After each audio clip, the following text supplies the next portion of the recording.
By daylight, the Rmbw scenery was certainly not so lovely, and might be slept through without a pang, and had monotony without having enough of it to amount to grandeur.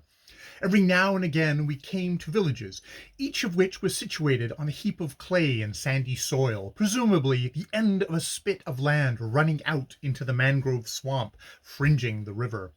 Every village we saw, we went alongside and had a chat with, and tried to look up cargo in the proper way.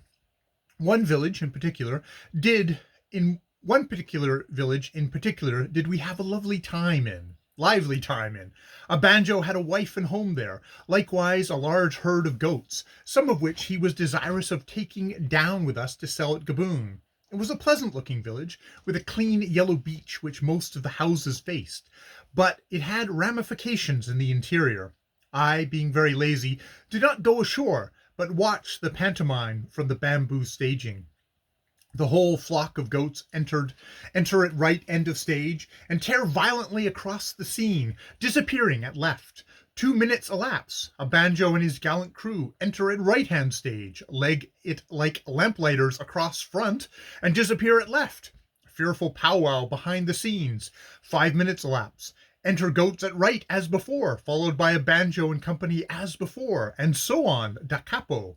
It was more like a fight I once saw between the armies of Macbeth and Macduff than anything I have seen before or since, only our Rmbw play was better put on, more suppers and noise, and all that sort of thing, you know.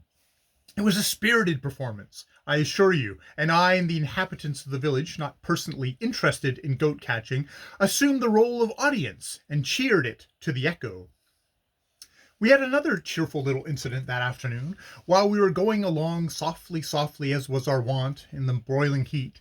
I wish I had an umbrella, for sitting on that bamboo stage with no sort of protection from the sun was hot work after the forest shade I had previously. 2 small boys in 2 small canoes shot out from the bank and paddled hard to us and jumped on board.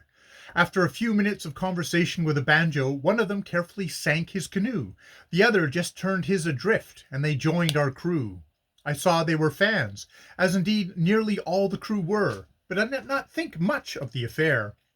Our tender, the small canoe, had been sent out as usual with a big black man and another, A.B., to fish, it being the one of our industries to fish hard all the time with that big net.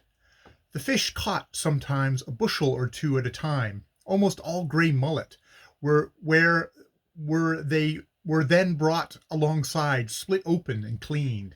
We then had all round as many of them for supper as we wanted. The rest we hung on strings over our fire, more or less insufficiently smoking them to prevent decomposition, it being a banjo's intention to sell them when we had made his next trip up the Como, for the latter being less rich in fish than the Rmbw, they would command a good price there.